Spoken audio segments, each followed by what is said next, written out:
Hello, আসসালামু আলাইকুম, শুভ সকাল। আজকে আমার লং রানের প্ল্যান। আমার টিমের সবাই গতকালকে করে ফেলছে, কিন্তু আমার যে কোনো কারণে করা হয়নি। তো যারা লং ডিস্টেন্স করতে চান, বিশেষ করে 10 থেকে 15, এই যে গরম, একটা পানির বোতল ক্যারি করার চেষ্টা করবেন। আর একটু ছোটো হইলে ভালো হয়, কিন্তু আমি খুঁজে পাচ্ছিলাম না তাড়াহুড়ায়। যেটা পেলাম জাস্ট কারণ কি, যখন আমরা কোনো ইভেন্ট করি, হ্যাঁ, ইভেন্টে কিন্তু 2 কিলো 3 কিলো পরপরই পানির ব্যবস্থা থাকে। সো এখানে যে রোডে আমি রান করব, সেই রোডে ওরকম শপ টপ কিছুই নেই। আর তাছাড়া থেমে কিনা থেকে নিজের সাথে থাকা ভালো, কারণ আপনি কম্পিটিশনের সময় রাখলেন না। আর যদি মনে করেন কম্পিটিশনের ছোট্ট একটা বোতল ক্যারি করা আসলে খুব একটা ডিফিকাল্ট না। বহু ইভেন্ট করছি, মানে এরকম ছোটো ছোটো বোতল ক্যারি করে নিজের পানিটা সাথে থাকাটা আর কি ভালো। এই তো স্টার্ট করবো আজকে। হয়তো খুব ডিফিকাল্ট হয়ে যাবে আমার জন্য, কারণ গ্রুপ ছাড়া একটা লং ডিস্টেন্স 15 কিলো প্ল্যান আছে, 15 থেকে 17। এটা কমপ্লিট করা একটু ডিফিকাল্ট হবে। তারপর ইনশাল্লাহ দেখা যাক, শেষ করার 100% ট্রাই করব। আমি এই যে 300 ফিট থেকে বসুন্ধরার দিকে ঢুকছি। অনেকে এই রোডটা দেখতে চেয়েছেন। এই যে রোডটা, নর্মালি এখানে কিছু গাড়ি চলাচল করে। এই তো এই রোডেই আমি বাকিটা দিব, কারণ এটা 2.5 কিলোর রোড।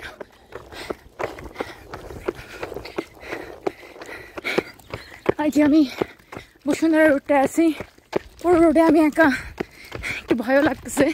আসলে এটা একদমই নির্জন সাইড, তো বসুন্ধরার একদম লাস্ট মাথা, যার কারণে এখানে এখনো বাড়িঘর ডেভেলপ হচ্ছে। আজকে আমার সাথে আমার কোনো রানিং মেট নাই, যাক আমার সাথে এই বোতল সঙ্গী আল্লাহ আছেন। ভয় লাগলো ইনশাল্লাহ। ও মাই গড, ফোনটা যাচ্ছিল এক্ষুনি পড়ে। ওকে, খুব কষ্ট হচ্ছে, বিশেষ করে উল্টা সাইডে একদমই বাতাস নাই। তো যখন এই সাইডটা কভার করছি, এই পাশের রোডটা, তখন বাতাস পাচ্ছিলাম। পেস অনেক কমাই ফেলছি, 6 থেকে 7-এ। জাস্ট আমার টার্গেট কিলোটাকে কমপ্লিট করা। ফাইনালি আমি আমার রান কমপ্লিট করলাম। আপনারা দেখতে পাচ্ছেন আমি এক দোকানে বসে আছি। নর্মালি খাই বা কিছু করি, এটা কুল ডাউনের পরে আমরা এই রেস্টটা নিয়ে থাকি, কিন্তু আজকে আমার এত কষ্ট হয়েছে 9 কিলো থেকেই, কারণ একদমই বাতাস নাই, পুরো ইমিউনিটি সিস্টেমও কমে গেছে। আর এত গরমে গরম বাতাসে রান করা ইম্পসিবল।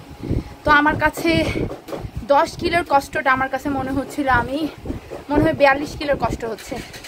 আর শুধু আল্লাহ আল্লাহ করছিলাম যে আল্লাহ আমাকে কোনো রকম আমার টার্গেট ফিল করো। 12 কিলোর কাছাকাছি আমি করতে চাই, কারণ 10 কিলো পর্যন্ত একটা মিনিমাম প্র্যাকটিস মাথায় থাকে, যে না 10 কিলোর উপরে হলে একটা লং রান। যাই হোক, 12 কিলোতে শেষ করেছি, কিন্তু আনবিলিভেবল কষ্ট। এবং এই চায়ের ভাইয়ের দোকানে এসে বসছি।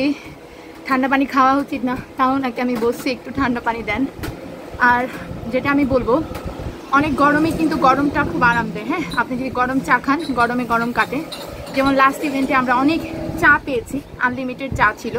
এটা খুব একটা ভালো দিক। আমার মনে হয় অনেকে এটা মাথায় কাজ করে না, তারা যদি ইভেন্টগুলোতে চা রাখে ভালো হয়। ঠান্ডা পানির সাথে সাথে চা রাখলো, কারণ প্রথম কিছুটা মুহূর্তই আপনার পানির পিপাসা থাকে। তারপর যদি আপনি একটু চা খান, বডিটা একদম রিল্যাক্স হয়ে যাবে। তারপর একটা জিনিস, যেহেতু আগামী 7 তারিখ একটা বিগ ইভেন্ট, হ্যাঁ, বাংলাদেশ পুলিশের প্রথম আয়োজিত ইভেন্ট। সো আমার মনে হয় আয়োজককে একটু এদিক দিয়ে একদম ভালোভাবে নজর রাখতে হবে। অনেক হাইড্রেশন পয়েন্ট, পানি নর্মাল এবং ঠান্ডা, গ্লুকোজ, স্যালাইন, তারপর আর যা যা রকমের লিকুইড আছে, হ্যাঁ, এনার্জি ড্রিঙ্ক সব রাখা উচিত। খেজুর, কলা, এবং খুব অল্প দূরত্বের মধ্যে, 1 কিলোর মধ্যে। কারণ প্রচুর নতুন রানার হুজুকে, আমি বলবো আমি নিজেই জানি না 21 কমপ্লিট করতে পারবো কিনা।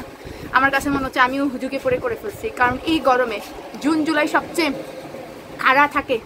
সূর্যটা সবচেয়ে প্রখর রোদ, এরকম সময় আসলে রেজিস্ট্রেশন, এটা একদম রেজিস্ট্রেশন যারা করতে তাদের উপরেই হ্যাটস অফ। কমপ্লিট করতে পারলে তো আলহামদুলিল্লাহ। সো আয়োজকের এইদিকে সবসময় একদম কড়া নজর রাখতে হবে এবং একটু পরপরই ভলেন্টিয়ার একদম লাস্ট রানার পর্যন্ত সাইকেলে সাপোর্ট, মেডিকেল সাপোর্ট, অ্যাম্বুলেন্স, হ্যাঁ, এবং আপনার থেরাপিস্ট, তারপর আইস পাওয়া যায় না রান শেষে, আইস, এগুলো সব যাতে থাকে এদিকে একদম আমরা আশা রাখবো বাংলাদেশ পুলিশ একদম 100% এটা খেয়াল রাখবে। আইডিএফ ডিপার্টমেন্টে যারা আছেন তারা সবাই, তো সবাই সুস্থ রাখবেন, আমার জন্য দোয়া রাখবেন, আল্লাহ যাতে সুস্থভাবে এভাবেই টিকে রাখায়, আরও জানি সুস্থভাবে ট্রেনিং করতে পারি। আলহামদুলিল্লাহ। আসসালামু আলাইকুম, আল্লাহ হাফিজ।